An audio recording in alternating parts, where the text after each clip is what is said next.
Good day. Please introduce yourself. Hello, I am Deborah Ompad, 35 years old, single parent of 3 beautiful kids, and I am a college graduate. Why do you want to work in Hong Kong? I want to work in Hong Kong because of high salary, and I want to help my family financially. And aside from that, Hong Kong is the best place to work with because of less violence, and there is a fair treatment for foreign domestic helpers. Do you have work experience as domestic helper?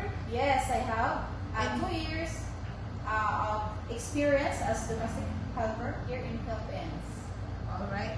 Tell me your duties and responsibilities here in Philippines. My duties and responsibilities includes the basic household chores, including washing, clothes, laundry, cleaning, cooking, and childcare.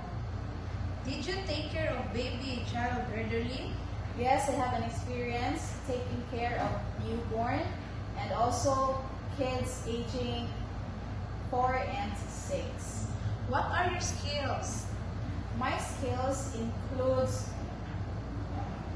cleaning, cooking, pet caring, Alright. and working with less supervision, and I can work under even under pressure. Alright. What are the traits of a good domestic helper? For me, the trait of a good domestic helper is number 1, diligent, honest, trustworthy, and most of all, respectful in his or her employers. Lastly, what is your message to your future employer? To my future employer, Sir, Madam, see you soon in Hong Kong.